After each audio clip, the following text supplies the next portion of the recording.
Bonjour et bienvenue sur les clés de la réno. Vous vous lancez dans la rénovation? Alors vous êtes au bon endroit. Les clés de la réno, c'est le podcast qui vous accompagne tout au long de votre projet pour aménager et décorer la maison ou l'appartement qui vous correspond. Je suis Alison, aujourd'hui architecte d'intérieur et décoratrice.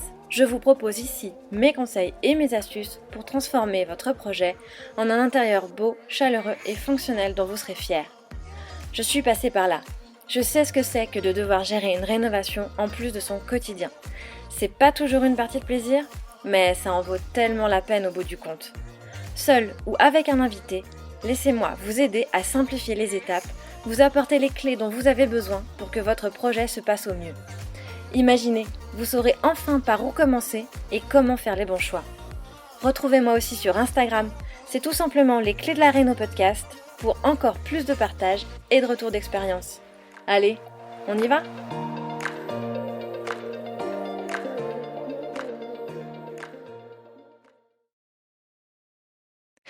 On retrouve Béatrice pour la deuxième partie de notre conversation. Si tu n'as pas encore écouté la première partie, je t'invite alors à te rendre dans l'épisode précédent. Je suis pas du tout une fille basique, pratique. Je ne suis pas du tout pratique. Je suis esthétique. Voilà. Et on peut avoir une très bonne capacité à se projeter et pour autant avoir du mal à appréhender effectivement les proportions, les volumes. Oui. Tu viens de me résumer. Voilà. Exactement. Oui, Tu nous as parlé un peu de tout ce que vous aviez fait en termes de travaux. Mais par exemple, est-ce que c'est vous qui avez fait les salles de bain, la cuisine? Comment vous vous êtes organisés sur ces points-là? Alors, aussi quelque chose que j'ai pas mentionné, c'est que les radiateurs, par exemple, étaient sur place, donc la maison est chauffée avec une chaudière au gaz. Et les radiateurs, et c'était des radiateurs années 80 très vieillots, et moi je voulais des radiateurs en fonte à l'ancienne. Qui allait bien avec l'esprit de la maison. Qui allait bien avec l'esprit de la maison. Donc un par un, on les a chinés sur le bon coin, on a été les chercher à droite, à gauche. Ça pèse un âne-mort, ce truc. Et je voulais donc les faire sabler et les faire repeindre. Sauf que le devis était beaucoup trop important pour nous. On n'avait vraiment pas du tout les moyens. Donc, on l'a fait nous-mêmes. Et ça a été une tannée totale. Le résultat est pas nickel, mais bon, on l'a quand même fait et c'est faisable. Vous les avez Et sablés encore un vous-même? exemple. Ouais, on a acheté un compresseur et avec du sable, et on les a sablés. Ouais, quand même. Un espèce d'aéroconcept. C'était pas parfait, hein. C'est pas comme si on l'avait fait faire, clairement. Et on l'a peint aussi avec les compresseurs, du coup. Mais voilà, on est quand même content. Et encore un exemple qui prouve que j'ai pas du tout les pieds sur terre, c'est que je m'étais dit le petit radiateur de la salle de bain, je vais le monter moi-même. Sauf que c'est un truc en fonte. J'ai voulu bricoler en le mettant sur mes genoux, en étant les genoux pliés et en montant marche par marche. Et évidemment, je suis tombée avec le radiateur. J'aurais pu me faire super mal si le radiateur m'était tombé dessus. J'ose même pas imaginer. Bref, ça s'est fini avec une marche cassée et le terrazzo qui était un peu fendu. Mais le radiateur était still alive et bon aussi, donc voilà. Et donc pour en revenir à la salle de bain, on s'est fait aider par un plombier parce que c'est quelque chose qu'on n'avait jamais fait. En revanche, la cuisine, c'est Cédric qui l'a faite de A à Z. Et franchement, je lui envoie toute mon admiration parce qu'il avait jamais fait. Alors après, il a quand même une bricoleur de base. Mais c'est quelqu'un, voilà, qui même s'il n'a jamais fait les choses, va chercher, va essayer de comprendre, va regarder, va s'inspirer des autres et puis il y va. Il y va quand même. Et là, il a eu 0 aide. Parce que même moi, j'étais pas là. C'était des week-ends durant lesquels je travaillais. Donc, je n'étais même pas là pour l'aider. Il a tout fait tout seul. Donc, chapeau à lui. Et la salle de bain, on s'est fait aider par un plombier. Bien. Oui, donc vous avez quand même eu des artisans qui sont intervenus pour les travaux les plus techniques.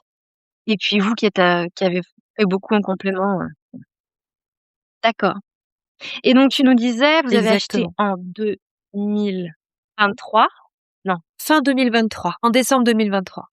Et là, ça s'est fini. Enfin, combien de temps ça a duré en fait finalement? Ça a duré 2 ans et 1 mois. Il nous a fallu 1 mois et demi pour tout faire et on a laissé quand même quelques mois sans rien faire fin 2025 et on a mis allez 1 mois pour faire la cuisine. Donc en tout, ça nous a pris 2 ans et 1 mois. Maintenant, il va falloir qu'on s'attaque aux extérieurs et au sous-sol, jardin, garage et sous-sol.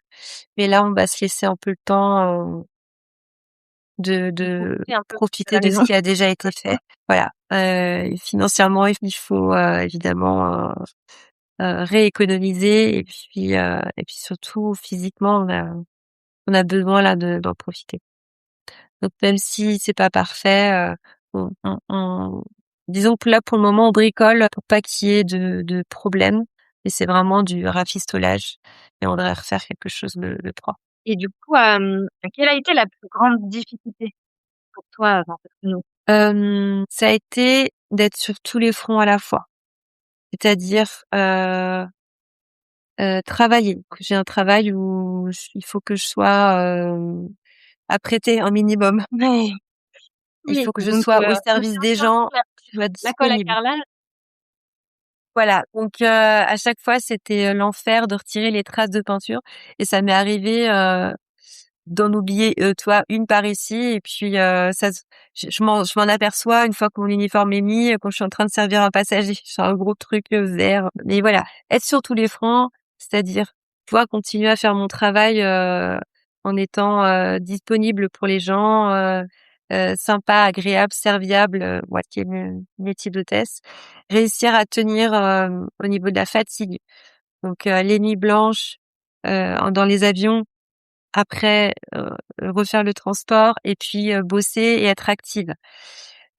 Continuer à m'occuper de mon fils parce que j'avais pas envie, que les semaines où j'avais mon fils, que je sois en mode, travaux et puis on passe pas de temps ensemble. Donc continuer à être, maman. Hem, voilà, être partout. Continuer à être, sur Instagram, à faire, les partenariats et cetera. Ça a été, dur. C'était une période durant laquelle je n'ai absolument pas lu, ni, regardé, quoi que ce soit sur un écran. Le soir, c'était du coma éthylique. Vraiment. Sans Ouais, compter c'est sûr la que vie c'est vite sociable, rajouté dans un qui a quotidien. été absolument, nulle. On a vu personne. Ouais, c'est sûr. Ah bah, de toute façon, quand on fait des travaux, à part quand on a des amis qui viennent nous aider sur le chantier, mais sinon, plus de vie sociale, Oui. Et c'est pour le sûr. coup, on a sollicité personne. Alors on a peut-être eu un coup de main à droite à gauche, pour aller faire un tour à la déchetterie, mais et pour le coup, les artisans qui nous ont aidés ont été, vraiment super. Enfin, notamment notre copain électricien, ça a été au-delà de l'électricité. Et il y a des moments où vous vous êtes dit: «Mais pourquoi on s'est embarqué dans cette aventure?» ou jamais vous avez regretté? Évidemment. Déjà, je pense que tout le monde passe par là à un moment ou un autre. Sauf peut-être quand vraiment on fait tout faire et qu'on vient juste pour faire des visites de chantier, mais sinon, je pense qu'à un moment ou un autre, on craque tous. Heu, on n'en peut plus de fatigue, de plâtre, de poussière, de voir que les choses avancent pas aussi vite qu'on le souhaiterait.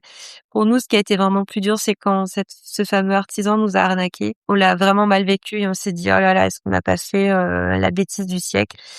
Et j'ai pensé très fort au après, en fait. Je me suis dit: «OK, là, je suis dans le plâtre, jusque-là, j'ai un vieux jog, je bouffe des pizzas depuis, et des sandwichs, depuis 3 mois, j'ai pris, 6 kilogrammes. On se détend, tout ça, ça va passer, en fait. Il faut penser très fort au après, en se disant: «Eh ben, un jour, je poserai du papier peint. Un jour, je vais poser, mon cul sur le canapé». Et en fait, c'était ça, j'essayais de viser step by step, c'est-à-dire, je disais toujours à Cédric quand il me disait: «Ah, ça avance pas et tout», je dis: «C'est pas grave. Là, la semaine prochaine, imagine, on aura fini cette chambre. Cette chambre-là, on n'y touchera plus du tout et heu et ça sera déjà une étape de faite». Et on a pensé comme ça, en fait. On s'est dit: «Quand la salle de bain sera faite, quand on aura l'eau, quand les toilettes marcheront, quand voilà, on a fonctionné comme ça pour pas se désespérer et garder le moral et quand enfin on a fini la cuisine là en janvier, on s'est posé et et je crois qu'on a enfin moi j'ai pleuré de joie. Cédric il est moins démonstratif que moi mais moi j'ai pleuré de joie et je me suis dit ça y est quoi. Ça y est, il y a plus Ça y rien est, à tout faire. est ouais. Alors ça c'est faux de dire qu'il y a plus rien à faire nulle part. Il y a toujours un truc à faire. Euh, Ne serait-ce qu'on a un mur qui a pris l'humidité parce qu'on a le toit du garage qui est mal fichu, une gouttière bouchée et bref du coup la peinture qui venait d'être faite toute belle et tout, elle a cloqué. Et bon, je me dis ouf, c'est secondaire. On va laisser comme ça en attendant et on verra après. OK. Et alors, maintenant, quelle est la pièce de la maison qui te procure le plus de plaisir? C'est quoi ta pièce préférée et pourquoi celle-là? La pièce de la maison que je préfère, c'est la cuisine. En fait, déjà parce que ça a été la dernière qui a été faite et mine de rien, c'est vraiment le cœur de la maison. On a donc comme je l'expliquais tout à l'heure, nous n'avons pas de salle à manger, ni dans le salon ni ailleurs. Et donc on a fait le choix, on a la chance d'avoir une grande cuisine et on a fait le choix de faire un coin banquette et de mettre une grande table et donc avec des rallonges et donc on peut y manger à beaucoup. Bon, c'est le coin où on mange, c'est le coin où on bricole, c'est la première pièce dans laquelle, une fois qu'on est rentré dans le couloir, c'est la première pièce dans laquelle on rentre dans la maison et elle est vraiment super. Je sais pas, elle me plaît. C'est pas forcément la cuisine pile poil que j'avais imaginée, mais en tout cas, il y a tous les éléments que je souhaitais, des vieux tableaux, une petite lampe sur le plan de travail, ce fameux coin banquette dont je rêve depuis des années, qui pour moi est tellement anglais, ça fait tellement cottage british, j'adore. Et en même temps, comme elle est neuve, elle a aussi ce côté fonctionnel, les tiroirs coulissent bien, elle est bien fichue, il y a tout ce qu'il faut pour tout au niveau du rangement, etc. Donc voilà, et cette cuisine, elle est baignée de lumière, elle donne sur le jardin et je m'y sens vraiment bien et ça me donne envie de cuisiner et d'y être. Le cœur de la maison, ouais. Cuisine, on aime je sais pas si c'est parce qu'on est français, qu'on aime bien manger, pas cuisiner, mais Oui, c'est vrai et dire que avant c'était une petite pièce au fond de la maison, toute rikikite, pas forcément je repense à l'appartement de mon arrière-grand-mère à Paris. Elle avait un appartement, bon, j'imagine qu'elle avait des domestiques, enfin au moins une dame qui faisait la cuisine. Et donc la cuisine était vraiment toute petite et elle était tout au fond d'un petit couloir à côté des chambres et pas du tout à côté de la pièce de vie ni de la salle à manger. Ouais, ouais, on a changé, on a opté voilà. pour ça. Et est-ce qu'il y a un détail dans la rénovation qui finalement a fait toute la différence dans la maison? Très bonne question. Oui, je dirais le choix des matériaux. La maison que j'ai à Paris, je l'ai rénovée il y a 12 ans et je l'avais faite vraiment avec tous les premiers prix parce que j'avais pas le choix. C'était j'ai fait avec ce que j'avais. Et là, j'ai fait le choix, alors pas pour tout, mais pour les peintures notamment et pour le carrelage, de prendre des choses solides, intemporelles et notamment pour la peinture, ça a fait toute la différence. J'ai peint par exemple les toilettes avec une peinture premier prix. J'ai dû passer 4 couches voire plus. La vraie peinture de qualité. Parfois même t'as l'impression qu'avec une seule couche, ça va le faire. La couvrance, ça n'a rien à voir. Maintenant, les nouvelles peintures n'ont plus d'odeur, elles sont plus faites avec 10 000 produits chimiques. Il y a plus il y a toutes ces projections là que j'ai eues avec la peinture premier prix. Ça change tout, vraiment. Donc ça, c'est quelque chose qui pour moi a fait toute la différence. Et tu aurais envie Et de la couleur citer est des marques peut-être que tu as utilisées? j'ai travaillé avec 2 marques différentes qui sont toutes les 2 aussi extraordinaires l'une que l'autre. Une marque anglaise qui s'appelle Little Green et donc qui fait des peintures à l'anglaise sans produits chimiques, avec des pigments ultra couvrants, etc. Ils ont un catalogue de couleurs extraordinaire. Et une petite marque qui est française, qui s'appelle Kamael, qui fait des peintures biosourcées. Donc c'est pareil, pas d'odeur. Et il y a une couvrance extraordinaire aussi. Et ils étoffent leur catalogue de plus en plus. Et ce qui est vraiment chouette euh, avec ces deux marques, c'est que Kamael, par exemple, peut envoyer des échantillons et envoie des échantillons de vraiment de peinture, c'est-à-dire ce n'est pas du papier imprimé, c'est vraiment de la peinture qui est mise sur le papier, comme ça on a le vrai rendu de la peinture. On peut le mettre sur Avec le la mur, lumière. voilà, avec la lumière, ce que ça donne, etc. Donc deux marques super que je recommande autant l'une que l'autre. Une française, une anglaise, comme ça. Oui. Pas de jaloux. Donc voilà. Effectivement, les choix des matériaux, c'est primordial, on est d'accord. Et est-ce qu'il y a un choix déco dont tu es particulièrement fière? Un choix peut-être un peu osé, un peu unique? Quelque chose qui sorte un peu de l'ordinaire. Alors je sais pas si c'est pas du tout osé ou unique, mais il y a quelque chose que j'adore. C'est tout ce qu'on. J'ai eu l'idée. C'est Cédric qui a réalisé les deux. C'est la banquette et la bibliothèque sur mesure. J'avais vu 10 000 vidéos sur Instagram de personnes qui réalisent voilà ces meubles sur mesure à partir de caissons Ikea après des moulures et qui font comme si ces murs en fait, enfin comme si ces meubles faisaient partie intégrante du décor. Donc on l'a fait pour la banquette et la bibliothèque du salon et je suis hyper contente du résultat parce que ça fait super naturel, ça fait vraiment meuble de famille alors qu'à la base c'est des meubles Ikea. Mais en mettant des jolies poignées, en mettant un joli plan de travail en chêne massif par-dessus et en repeignant le tout avec les moulures, ça fait le résultat est vraiment extra. Je t'enverrai des photos. Oui, que je puisse imager ça. Oui, oui, exactement. Oui, très bien, je vois, je vois. Mais on peut faire, bien des choses maintenant effectivement avec les IKEA hacks, qu'on peut trouver ici ou là. Mais oui, c'est super et ça fait tellement plus joli. Alors évidemment, je trouve ça plus joli de mettre un meuble ancien, mais parfois, je pense qu'il faut quand même penser pratique. Et là, on gagne vraiment de l'espace en mettant quelque chose qui est pile poil à notre mesure et ça fait des rangements, des chouettes rangements. C'est vrai, des rangements invisibles, pour le coup, dans une banquette. Oui, voilà, exactement. On la voit très peu cette bibliothèque et elle prend juste la place qu'il faut. Et alors à l'inverse, est-ce qu'il y a une décision que tu referais autrement aujourd'hui? Si je réfléchis, peut-être que alors les plaintes, il y a quelqu'un donc qui est venu faire l'enduit. Et il y avait des plaintes qui étaient déjà existantes et donc on les a pas retirées, on n'allait pas les retirer pour en remettre des nouvelles. Et donc il y a une espèce de petite couche d'enduit sur les plaintes que j'avoue, je n'ai pas poncé et que j'ai peint comme une malpropre en me disant c'est des plaintes, ça se verra pas trop. Parfois, je jette un œil et je me dis oh, c'est pas terrible et puis bon, passe à autre chose. Mais effectivement, si tu devais le refaire. Mais en fait, c'est toute une somme de choses, c'est-à-dire que effectivement, on a essayé de vraiment soigner les choses et de faire les choses correctement.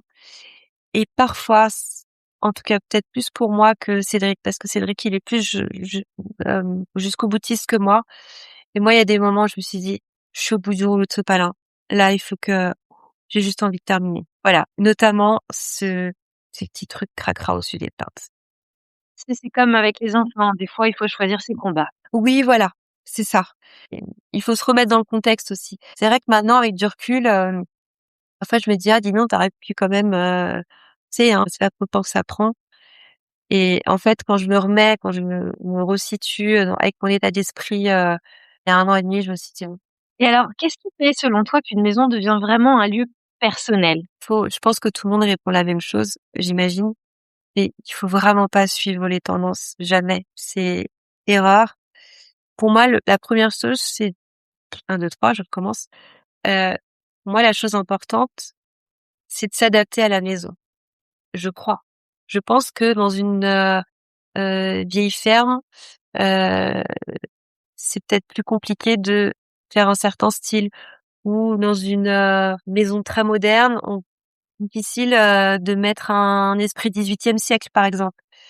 Voilà, il faut d'abord s'adapter à la maison, et puis après faire des choses qu'on aime, dans lesquelles on se sent bien, peu importe que en ce moment ce soit le violet qui soit in, ou le style machin truc. Ah, il faut mettre les objets qu'on aime, et je pense qu'il faut mélanger.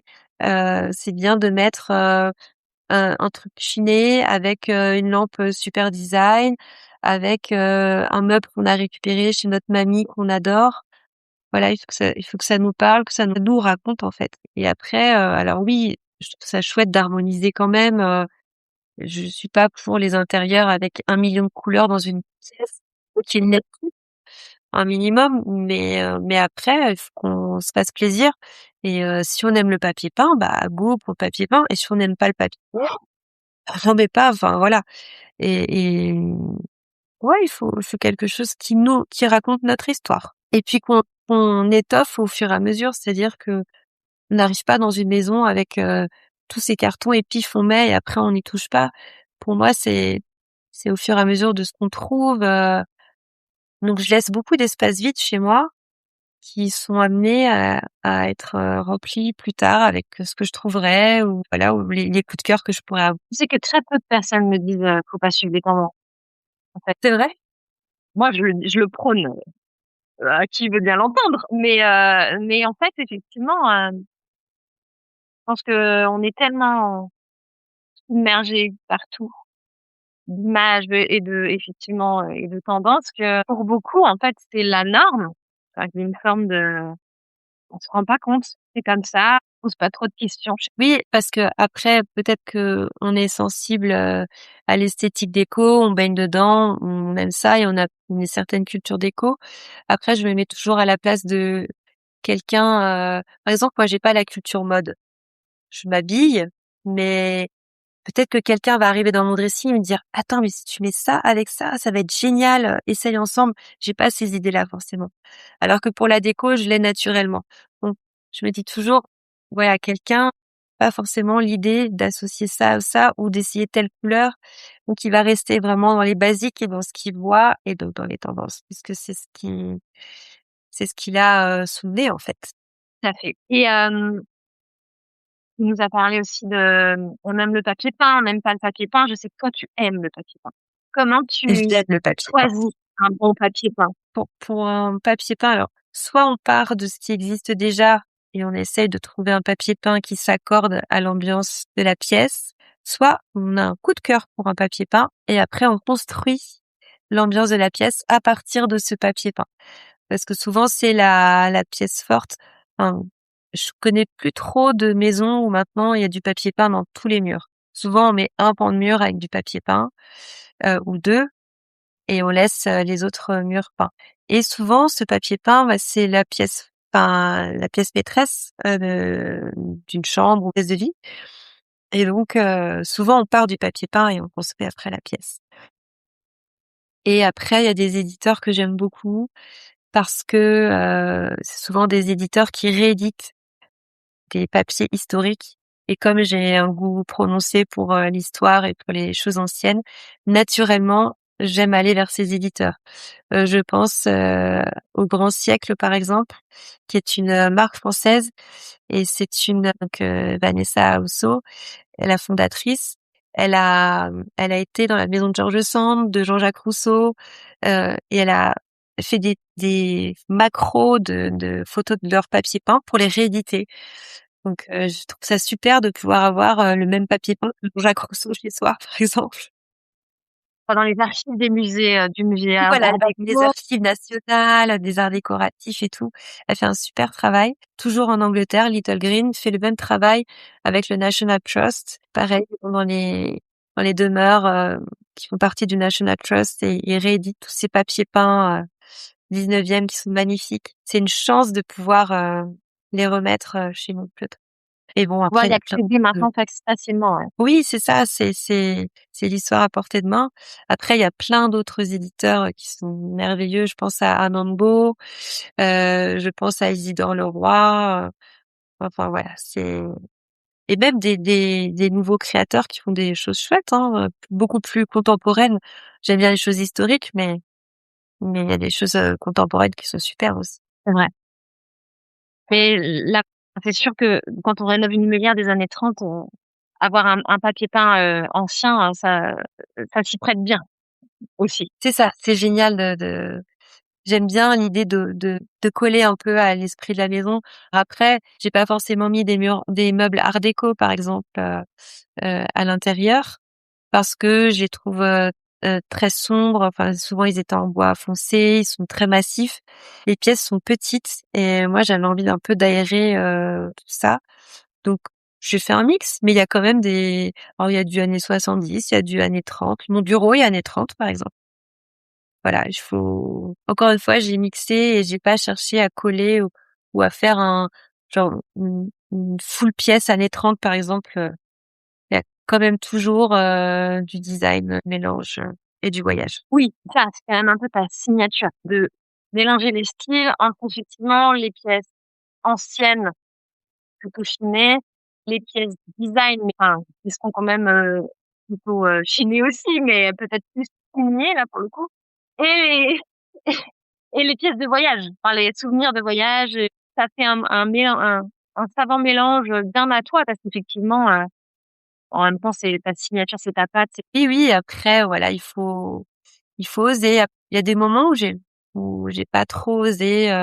Par exemple, j'ai un superbe lustre de famille 19e qui était dans le salon de mon arrière-grand-mère, je crois, avec des pampilles. Je me suis dit: «Ah, est-ce que je le mets pas dans la cuisine pour faire un côté décalé?» Ouais. Et après, il y a l'esprit pratique qui est revenu en me disant: «Est-ce que si je fais beaucoup de cuisine et qu'il y a une couche de graisse qui se dépose sur les pampilles, est-ce que ça va pas être une tannée de nettoyer pampille par pampille?» Voilà, ça j'ai pas osé, C'est par exemple. intéressant ça. Alors comme ça, là, ça me donne très envie. Je le verrais très bien dans ta cuisine, ce lustre à pamplemousse.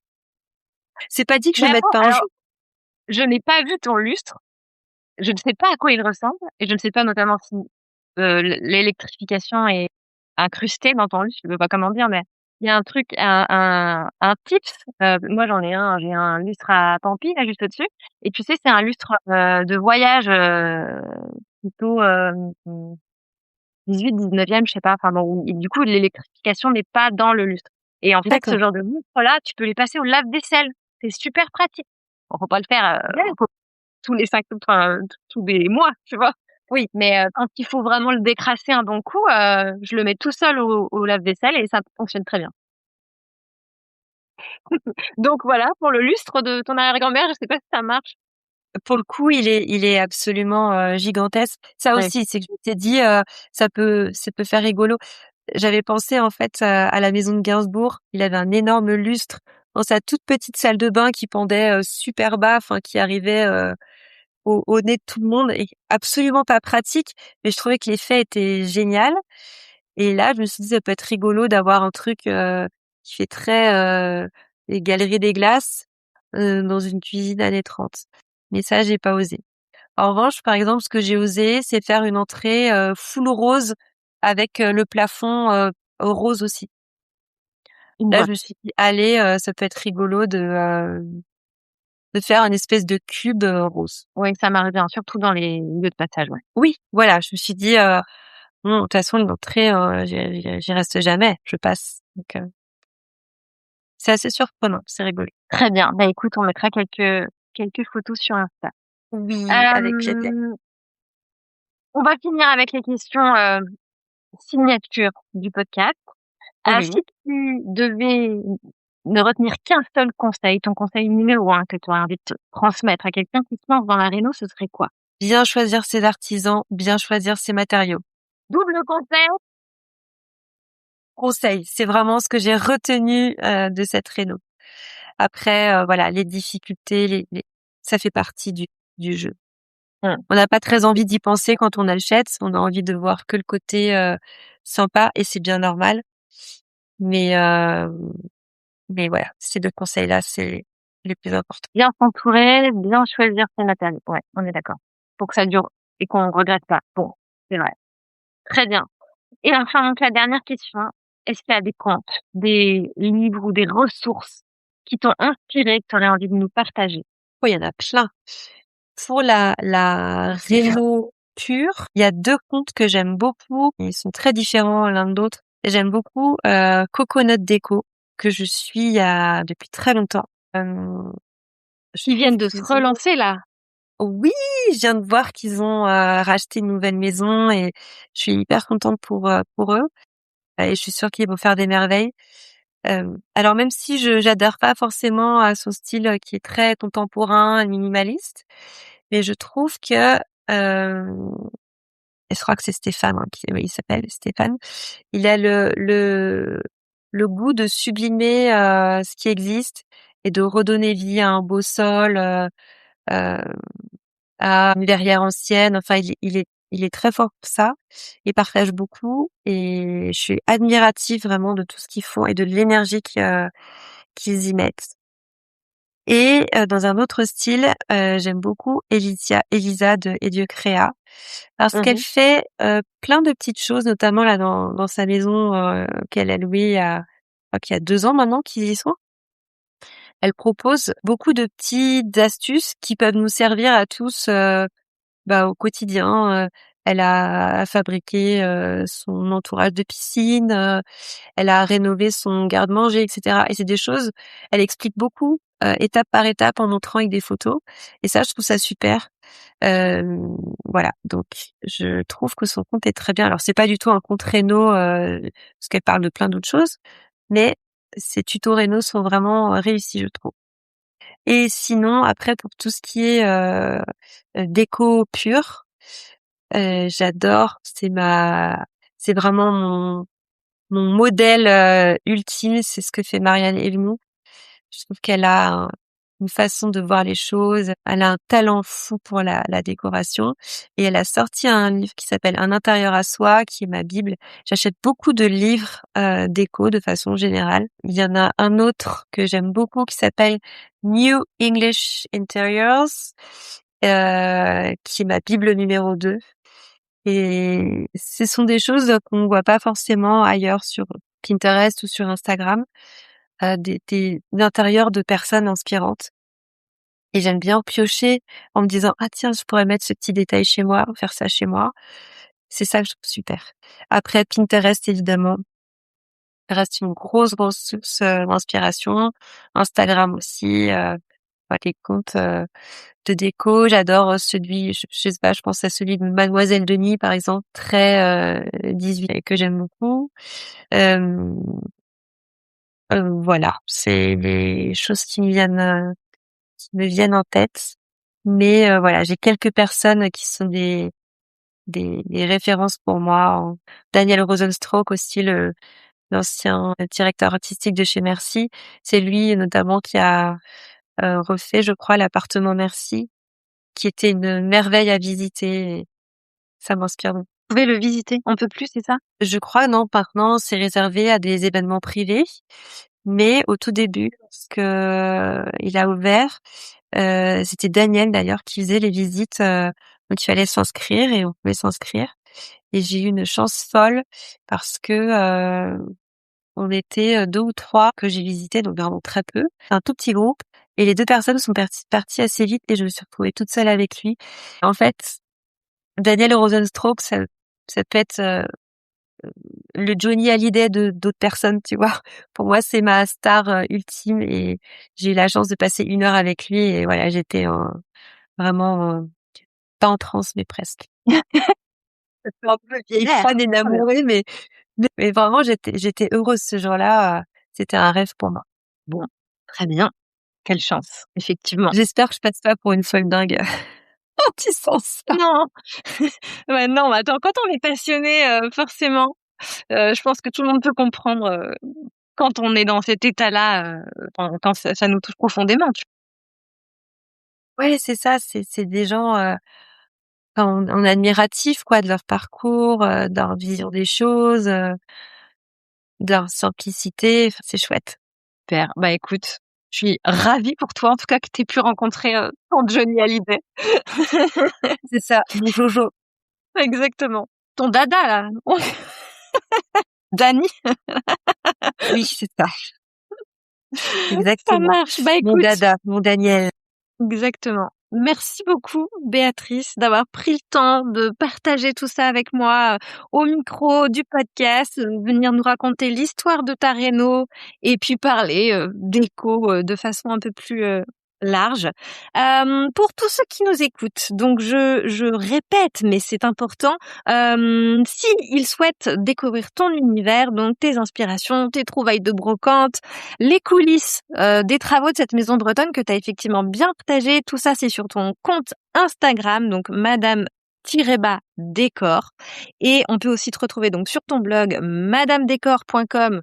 Je mettrai bien sûr, comme d'habitude, tous les liens dans la description de l'épisode. Merci beaucoup de nous avoir écoutés et puis on se retrouve très vite pour un nouvel épisode des Clés de la Réno. Merci Alison, à bientôt. Si vous avez écouté jusqu'ici, c'est probablement que l'épisode vous a plu. Alors n'hésitez pas à en parler autour de vous, amis, famille, tous ceux qui rénovent sont les bienvenus. Vous pouvez aussi évidemment laisser un commentaire sur Apple Podcast ou une note 5 étoiles sur Spotify. Et si vous souhaitez être informé des prochains épisodes, n'hésitez pas à vous inscrire à la newsletter ou à me suivre sur Instagram. Le podcast, c'est fini pour aujourd'hui, mais je vous dis à très vite pour un nouvel épisode.